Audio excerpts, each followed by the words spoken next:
రైతాంగానికి నమస్సులతో ప్రతిభ బయోటెక్ కోకోలి సమర్పించు మట్టి మనిషి కార్యక్రమానికి స్వాగతం. ముందుగా కార్యక్రమంలోని ముఖ్యాంశాలు. ప్రోటీలలో నారు పెంపకం శ్రేయస్కరం, సమయం డబ్బు ఆదా అవుతుందంటున్న శాస్త్రవేత్తలు. బోరాన్ లోపంతో తగ్గుతున్న దోస దిగుబడులు, నివారణకు శాస్త్రవేత్తల సూచనలు. మల్బరీ తోట సాగుతో మంచి ఆదాయం, ఎకరాకు 50,000 నికర ఆదాయం పొందుతున్న ఏలూరు జిల్లా రైతు. మార్కెట్కు అనుగుణంగా పందిరి కాకర సాగు, అధిక లాభాలు పొందుతున్న నెల్లూరు జిల్లా రైతు.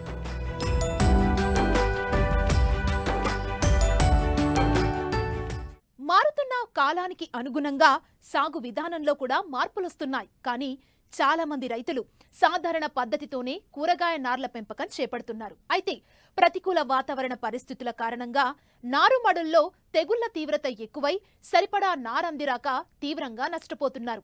ఈ సమస్య నుండి గట్టెక్కేందుకు షేడ్ నెట్లలో, ప్రోట్రేలలో నారు పెంచే అధునాతన విధానం రైతులకు చేయూతనిస్తుంది. ప్రతి విత్తనాన్ని మొలకగా మార్చి ఆరోగ్యకరమైన నారు పొందేందుకు తోడ్పడుతుంది.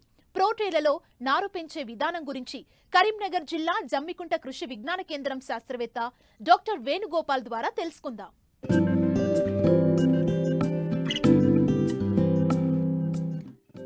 పంటల దిగుబడి ఆరోగ్యవంతమైన నారుమడి పెంచడంపైనే ఆధారపడి ఉంటుంది. అధిక దిగుబడులు పొందడానికి నారుమడి దశలోనే రైతాంగం శ్రద్ధ వహించాలి. ఇప్పుడు 100% మంది రైతులు హైబ్రిడ్ విత్తనాలనే ఎక్కువగా వాడుతున్నారు. వీటి ధర కూడా ఎక్కువగానే ఉంటుంది. కాబట్టి ప్రతి విత్తనాన్ని మొక్కగా మలిచేటట్లు చూసుకోవాలి. కానీ చాలా వరకు సంప్రదాయ పద్ధతిలోనే నారును పెంచుతున్నారు. దీనివల్ల ప్రతికూల పరిస్థితుల్లో చీడపీడలు ఆశించి నాణ్యమైన నారు అందక ఇటు పెట్టుబడి అటు సమయం వృధా అవుతోంది. ఈ సమస్య నుంచి బయటపడాలంటే షేడ్ నెట్ల కింద ప్రోట్రేలలో నారు పెంచే విధానం ఉత్తమమైన మార్గమని సూచిస్తున్నారు కరీంనగర్ జిల్లా జమ్మికుంట కృషి విజ్ఞాన కేంద్రం శాస్త్రవేత్తలు. ప్రస్తుతం షేడ్ నెట్ల ఏర్పాటుకు ప్రభుత్వాలు 50 నుంచి 75% రాయితీ అందిస్తుండటంతో రైతులకు పెట్టుబడి భారం తగ్గి నార్లు పెంచిన తరువాత అధిక వ్యాపార విలువలు ఉన్న ఇతర పంటలను కూడా సాగు చేసుకోవచ్చు. షేడ్ నెట్లలో నియంత్రిత వాతావరణం మధ్య నారు పెంపకం ఏ విధంగా పెంచాలో సూచిస్తున్నారు శాస్త్రవేత్త డాక్టర్ వేణుగోపాల్. విత్తనం కొనే దగ్గర నుంచి రైతు నష్టపోవడం గమనిస్తూ ఉంటాము. ఉదాహరణకి మామూలుగా సాగన పద్ధతిలో ఎత్తైన మళ్ళు చేసుకుని రైతు నారు పెంచుకున్నప్పుడు మనకు 40 గ్రాములు సరిపోవాల్సిన విత్తనం వచ్చేసి అది 100 గ్రాములు పడుతూ ఉంటుంది. అంటే మనకు విత్తన దశలోనే అక్కడనే రైతు నష్టపోవడం అనేది మొదలవుతూ ఉంటుంది. అందుకే దాని భిన్నంగా మనము ఇప్పుడు ఉన్నటువంటి టెక్నాలజీ ద్వారా మనము ప్రోట్రేలో నారు పెంపకం అనేది గత 4 సంవత్సరాల నుంచి పాపులర్గా అయినప్పటికీ రైతులందరూ కూడా దాన్ని అడాప్ట్ చేసుకునే పద్ధతులు లేరు. కాబట్టి ఏంటంటే మన కృషి విజ్ఞానం తరపున మేము ఇక్కడ నారు పెంచి మనం రైతులకు ఇవ్వడం జరుగుతూ ఉంది. మేము ప్రోటైల్ వచ్చేసి మేము 9 గుంతల ప్రోటైల్ ఎంచుకుంటున్నాము. ఈ 9 గుంతల ప్రోటైల్లో మేము రైతుల కోసం మిరపనారు కానీ, టమాటా కానీ, క్యాబేజ్ కానీ, కాలీఫ్లవర్ కానీ, బంతి కానీ ఇవన్నీ రకాలుగా మేము ఇక్కడ నారు పెంచడం జరుగుతూ ఉంటుంది. అయితే ఈ యొక్క నారు పెంచుకునే విధానంలో రైతు కూడా తమ పొలంలో చేసుకోవాలంటే ఏం చేయాలంటే ముఖ్యంగా ముందుగా తనకుంటే ల్యాండ్ని ఒక లెవెల్గా ఒక చదునుగా చేసుకున్న తర్వాత దానిపైన కంకర కానీ లేదంటే చిన్న గులకరాలతో చేసినట్టు ఒక బెడ్లు తయారు చేసుకోవాలి. 1 మీటర్ వెడల్పు ఉండి ఒక 4-5 మీటర్ల పొడవునా సరే ఆ బెడ్లు తయారు చేసుకుని వాటిపైన ట్రైలు మనకి ఎకరానికి అయితే 150 నుంచి 200 ట్రైలు అవసరం అవుతాయి. పంటను బట్టి మనం మార్చుకోవచ్చును. ఈ యొక్క ట్రైలు కూడా మన మార్కెట్లో వివిధ రకాలుగా మందాలతో లభ్యమవుతూ ఉంటాయి. ఒకటి వచ్చేసి మనకు 0.4 mm ఉండొచ్చు, 0.6 mm ఉండొచ్చు, 0.8 mm కూడా ఉండవచ్చు మన మార్కెట్లో. అయితే ఎక్కువ మందం ఉన్న ట్రైన్ తీసుకున్నట్లయితే మనకి ఏంటంటే ఎక్కువ కాలం మనకు ఉపయోగపడుతూ ఉంటుంది. ఒక 8 నుంచి 10 సార్లైనా మనం నారునందులు పెంచుకోవచ్చు అనమాట. ప్రతిసారి పెంచుకున్న ప్రతిసారి మనము ఆ ట్రైలను ఎప్పుడు కూడా బ్లాటాక్స్తో కానీ బాఫిస్టింగ్ కానీ ఎప్పుడు కూడా శుభ్రం చేసుకున్నట్లయితే మనకు ఆ ట్రైల నుంచి వచ్చేటువంటి ఏదైనా శిలీంధ్రాలు కానీ ఆ మొక్కకు రాకుండా ఉంటాయి. కాబట్టి ఆ వాడిన ప్రతిసారి ఆ ట్రైలను మనము కడుక్కోవడం ఉత్తమం అనమాట. దీంట్లో మనం వాడే ముఖ్య మాధ్యమం ఏంటంటే కోకోపీట్ను మన వర్మి కంపోస్ట్ కలిపి వాడుతూ ఉంటాము. ఈ యొక్క ట్రైలర్లో మొత్తం కూడా మనము కోకోపీట్ వర్మి కంపోస్ట్ని 1:2 రేషియోలో కోకోపీట్ ఒక పాలు అయితే 2 పాలు మన వర్మి కంపోస్ట్ని ఉపయోగించుకొని ఆ మిక్చర్ని మొత్తం కూడా మనం కలిపి ట్రైలర్ నింపిన తర్వాత ఒక్కొక్క విత్తనం డెప్త్లో వేస్తూ ఉంటాం అన్నమాట. తర్వాత వేసిన తర్వాత మొత్తం కూడా మళ్ళీ కోకోపీట్ మళ్ళీ మిక్చర్తో మళ్ళీ మొత్తం నింపిన తర్వాత మనం ఒక 3 రోజులు కూడా ఆ విధంగా ట్రైల్ ఒకదానిపైన ఒకటి ఉంచుకోవడం మనం ఉంచుకోవచ్చు. ఒక 4 రోజుల తర్వాత మనం ట్రైల్ అంతా వరుసగా పెట్టేసుకొని కూడా మనము డైలీ రోజుకంటూ నీళ్లు పడుతున్నట్లయితే మనకు ఒక 4-5 రోజుల్లో మొలక వచ్చేస్తాయి. ఆ వచ్చిన మొలకల్ని కాపాడుకుంటూ ఉన్నట్లయితే మనకి ఏంటంటే ప్రతి ట్రేలో కూడా 9 మొక్కలు 100%గా మనకు వస్తే అవకాశం ఉంటుంది. రైతు అనేది మనకు ఈ యొక్క విత్తనం అనేది వేస్ట్ అవ్వకుండా మనం గమనించవచ్చును. సాధారణ పద్ధతిలో మనం నారును గమనించినట్లయితే ఏంటంటే ఆ మొక్కలు పీకినప్పుడు ఏంటంటే ఆ వేర్లతో సహా పీకినప్పుడు మొత్తం వేర్లు తెగిపోతూ ఉంటాయి. అవి మనం మేడ్ ఫీల్డ్లో తీసుకెళ్ళినప్పుడు ఆ వేర్లు తెగిపోయే అవకాశం ఉంటుంది. కాబట్టి అదే మన ఈ ట్రేలో నాటుకున్నప్పుడు ఏంటంటే మన నార ఏదైతే ఉందో దాని వేర్లకు తగ్గట్టుగా కోకోపీట్ కానీ వెర్మి కంపోస్ట్ అలా అదే విధంగా అతుక్కొని ఉంటుంది. కాబట్టి ఆ యొక్క వేరు అనేది తెగిపోకుండా ఉంటుంది. కాబట్టి మనం మెయిన్ పొలం తీసుకున్నప్పుడు ఏంటంటే అది డైరెక్ట్గా బలంగా అతుక్కునే అవకాశం ఉంటుంది. కాబట్టి అంటే ఈ విధంగా రైతు అనేది మొట్టమొదటి విత్తన దశ నుంచి మన నారు పెంచుకునే దశలోనే మనకు నష్టం పోకుండా ఉండడానికి ఇది ఒక అవకాశం ఉంటుంది. అలాగే నారుని సాధారణ పద్ధతిలో అయితే ఎక్కువ రోజులు పడుతుంది నారు పీకాలంటే, అదే యొక్క ట్రైలలో నాటుకున్నట్లయితే మనకు తక్కువ రోజులు 20 రోజుల్లోనే మనం నాటుకోవాల్సిన అవకాశం ఉంటుంది. మిర్చి అయితే 25 రోజులు నాటుకునే అవకాశం ఉంటుంది. అంటే పెట్టిన ప్రతి విత్తనం కూడా వేస్ట్ అవ్వకుండా ఉంటుంది అన్నమాట.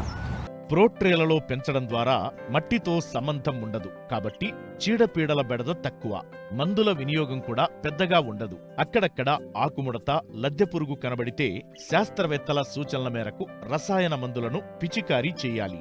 సాధన పద్ధతిలో మనము తీసుకున్నట్లయితే ఆ యొక్క బెడ్ మనకు ఏదైతే మడి తయారు చేస్తామో దాంట్లో ట్రైకోడర్మా విడి వేపపిండి రైతులు ఎక్కువ వాడరు కాబట్టి నారుకులు తెగులు ఎక్కువ వచ్చే అవకాశం ఉంది.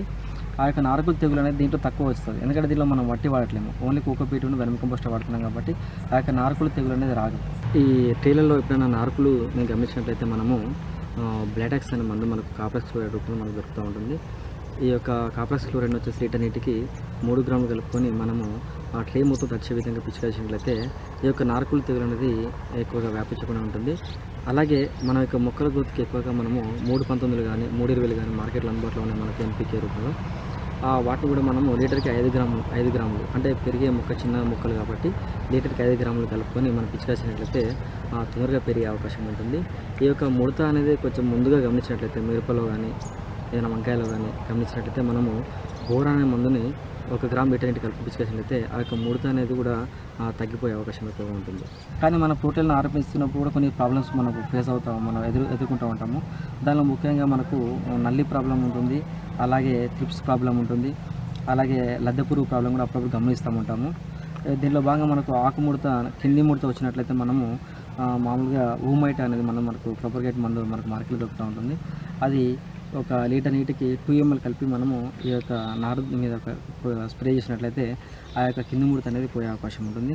అక్కడక్కడ లద్దె పురుగు మనకు ఉన్నటువంటి ఆ యొక్క సోర్సెస్ని బట్టి వచ్చినట్లయితే దానికి మనం ఏం చేస్తామంటే మనకు ఒక 5 కిలోల తవుడుని తీసుకొని 1/4 లీటర్ మోనకటపా తీసుకొని 1/2 kg బెల్లం వరకు తీసుకొని ఆ మిక్చర్ని అంటే ఆ బెల్లాన్ని పానగించినట్టు బెల్లాన్ని మనం వాడినట్లయితే ఆ యొక్క మిక్చర్ని లడ్డుల మాదిరిగా కానీ లేదంటే అదే మనం పొడి అంటే పిండి లెక్క ఉన్నా కానీ సాయంత్రం వేళ మనం చల్లుకున్నట్టయితే ఆ పురుగు ఆ సాయంత్రం పూట తినేసి చనిపోయే అవకాశం ఉంటుంది. కాబట్టి మనం పైన మందు పిచికాల్సిన అవసరం లేకుండా ఉంటుంది. శాస్త్రవేత్తల సలహాలు, సూచనలు పాటించి శాస్త్రీయ పద్ధతిలో నారు పెంచి సాగు చేస్తే అన్ని విధాలుగా లాభదాయకంగా ఉంటుంది.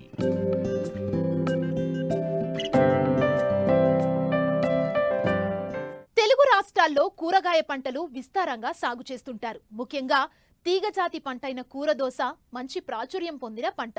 ఈ పంటకు అనేక రకాల పోషకాల సమస్యలు ఉన్నప్పటికీ అధికంగా బోరాన్ లోపం పంట దిగుబడులపై తీవ్ర ప్రభావం చూపుతుంది. ప్రస్తుతం పూత, పిందె దశలో ఉన్న ఈ పంటకు బోరాన్ లోపం సంభవించే అవకాశాలున్నాయి. ఇది గుర్తించిన వెంటనే రైతులు సరైన యాజమాన్యం చేపడితే బోరాన్ లోపాన్ని నివారించి నాణ్యమైన అధిక దిగుబడులను సాధించేందుకు ఆస్కారం ఉంటుందంటున్నారు ప్రధాన శాస్త్రవేత్త డాక్టర్ రాంప్రసాద్. ప్రపంచ దేశాలలో ఎంతో ఆరోగ్యవంతమైనదిగా కొనియాడబడుతున్న దోస వేసవిలోనే కాకుండా అన్ని కాలాల్లోనూ సాగు చేస్తున్నారు రైతులు. కేవలం ఒక ప్రత్యేక నేల అని కాకుండా ఎటువంటి నేలలోనైనా విరివిగా పెరుగుతుంది. అతి తక్కువ సమయంలో చేతికి వచ్చే ఈ పంటకు పోషకాల లోపం చాలా వరకు ఉంటుంది. రైతులు రసాయన ఎరువులను మాత్రమే అందిస్తూ సూక్ష్మ పోషకాలను నిర్లక్ష్యం చేస్తూ ఉంటారు. దీంతో పోషకాల లోపం ఏర్పడుతుంది. ముఖ్యంగా బోరాన్ లోపంతో పంట నాణ్యత తగ్గడమే కాకుండా కాయలు పూర్తిగా దెబ్బతింటాయి. దీంతో రైతులు తీవ్రంగా నష్టపోయే ప్రమాదం ఉంది.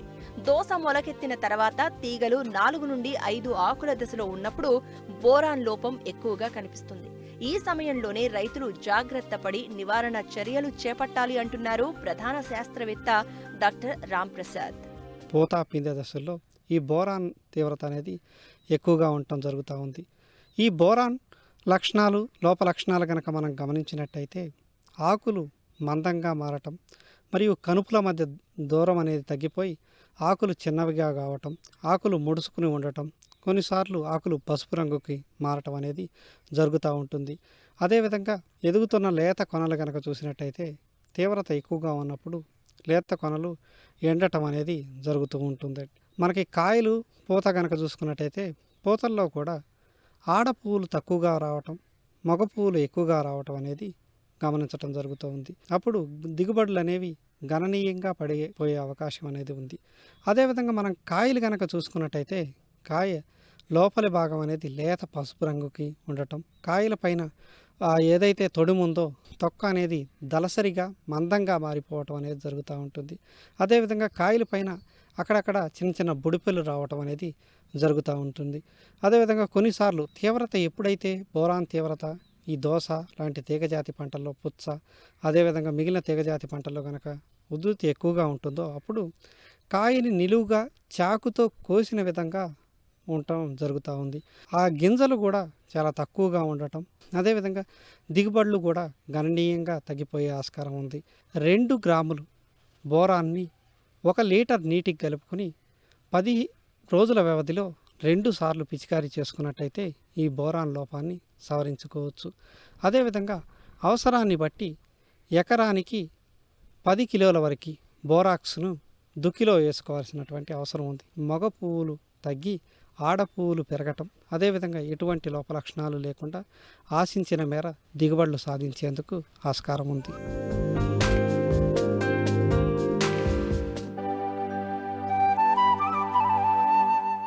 సంప్రదాయ వాణిజ్య పంటలకు భిన్నంగా లాభాలార్జించే వాటిల్లో మల్బరీ ఒకటి.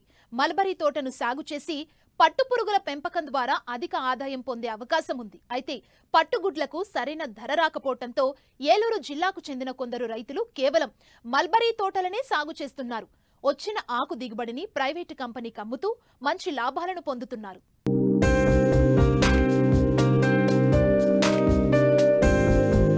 వ్యవసాయ అనుబంధ పంట పట్టుపురుగుల పెంపకం.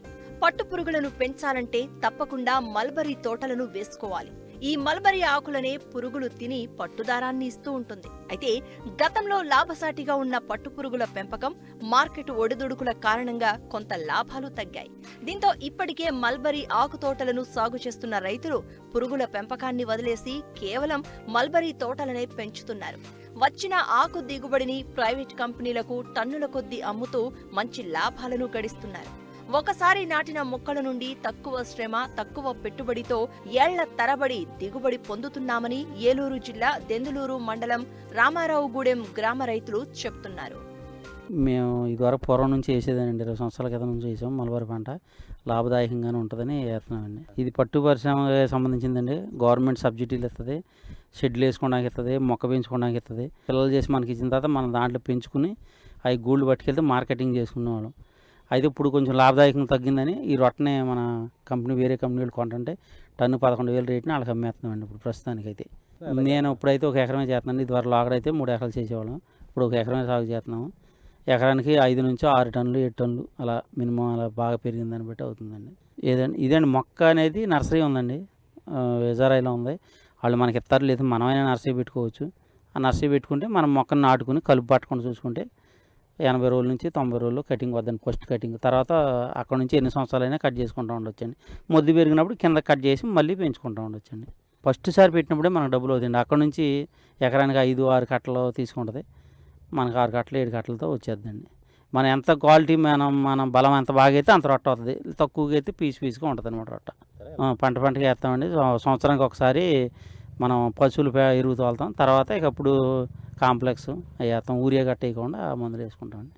కొంచెం ఆ రేట్లు అవి బాగా డౌన్ అయిపోయినాయండి. మేము ఎప్పుడు పెట్టినా 300-400 లోపే ఉంటున్నాయి. ఇక దానివల్ల మనకి గిట్టుబాటు తక్కువగా ఉందని ఇది ఇలా వెళ్ళిపోతుంది కదని అమ్మేసుకుంటామండి. గవర్నమెంట్ మైసూరు నుంచే పిల్లలు గుడ్లు తెప్పిస్తారు.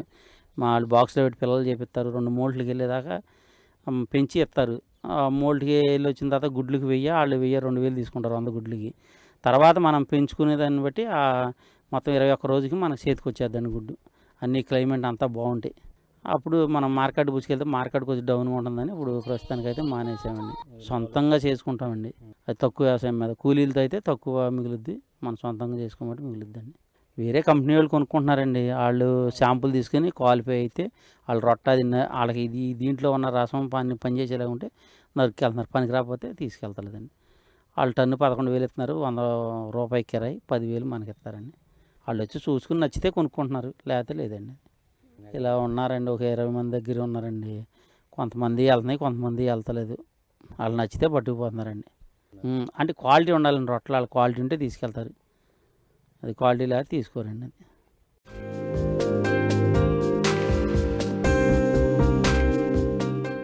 మార్కెట్కు అనుగుణంగా పంటల సాగు చేపడితే లాభాలను గడించొచ్చు. ఇందుకు నిదర్శనమే ఉమ్మడి నెల్లూరు జిల్లాకు చెందిన ఓ రైతు. తనకున్న 3 ఎకరాల్లో 1 ఎకరంలో నిలువు పందిళ్లను ఏర్పాటు చేసుకుని 2 ఏళ్లుగా తీగజాతి పంట అయిన కాకరను సాగు చేస్తున్నారు. ఏడాది పొడవునా నాణ్యమైన దిగుబడిని తీస్తూ నిరంతరంగా ఆదాయాన్ని పొందుతున్నారు.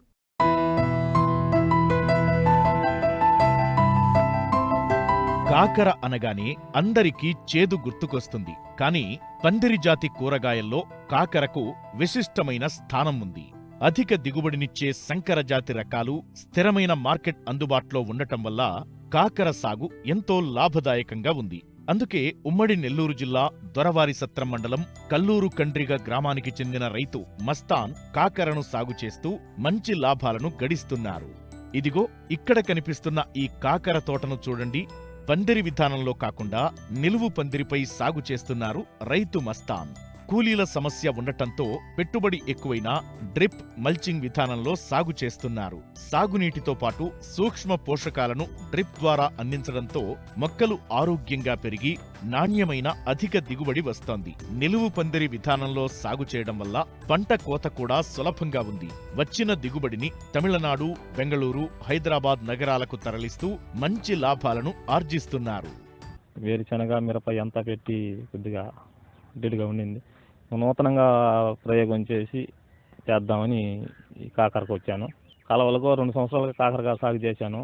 కాలువల మీద పెద్దగా రాలేదు. నూతనంగా ఇది కొత్తగా టెక్నాలజీ డ్రిప్ లైన్ మీద వేసుకున్నాను.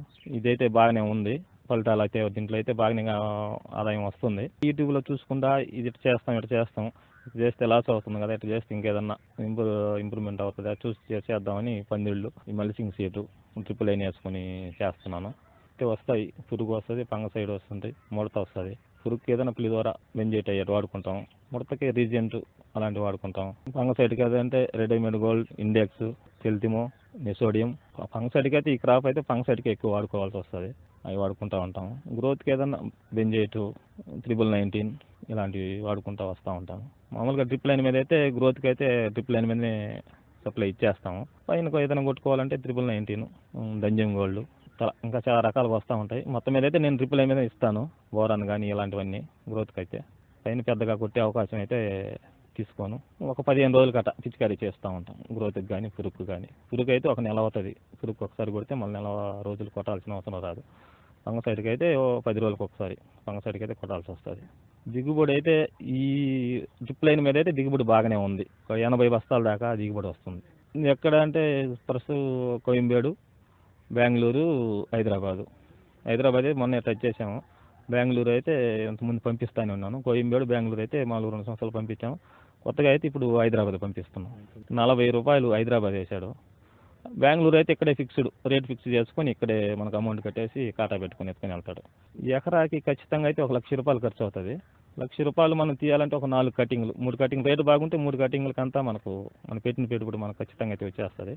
ఒక 30 రూపాయల రేంజ్లో కానీ అమ్మితే 20-25 అమ్మితే 4గో కటింగ్కి కంప్లీట్గా మనకు పెట్టిన పెట్టుబడి వస్తుంది. తర్వాత మనం చేసుకోదాన్ని బట్టి 10 కటింగ్ల దాకా చేసుకోవచ్చు. అది మన వ్యవసాయం మనం చేసేదాన్ని బట్టి ఉంటుంది. మ్యాక్సిమం ఒక ఎకరాకి 1 లక్ష రూపాయల పైన అయితే వస్తుంది సింపుల్గా అయితే. మన వ్యవసాయం మనం చేసేదాన్ని బట్టి అయితే ఉంటుంది. ఈ డ్రిప్ లైన్ మీద, పందిళ్ళ మీద అయితే బాగుంది. 2 సంవత్సరాలుగా అటు ఇటుగా కష్టపడతానే వచ్చినాము. పెద్దగా పెట్టుబడి వచ్చింది కానీ ఆదాయం అయితే రాలేదు.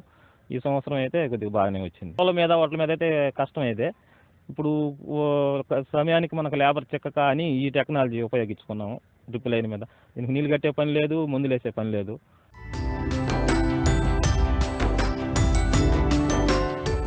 వ్యవసాయంలో సమస్యలకు, సందేహాలకు సమాధానాల కోసం మట్టి మనిషి రైతుకు అండగా నిలుస్తోంది. మీరు సంప్రదించవలసిన చిరునామా మట్టి మనిషి, 10 TV, road number 36, Jubilee hills, Hyderabad 500033. మా ఫోన్ నంబర్ 04030010110 8897186111. మరిన్ని ఆసక్తికరమైన విశేషాలతో ప్రతిభ బయోటెక్ కోకోలి సమర్పించు మట్టి మనిషి కార్యక్రమంలో మళ్ళీ కలుసుకుందాం. అంతవరకు సెలవు, నమస్తే.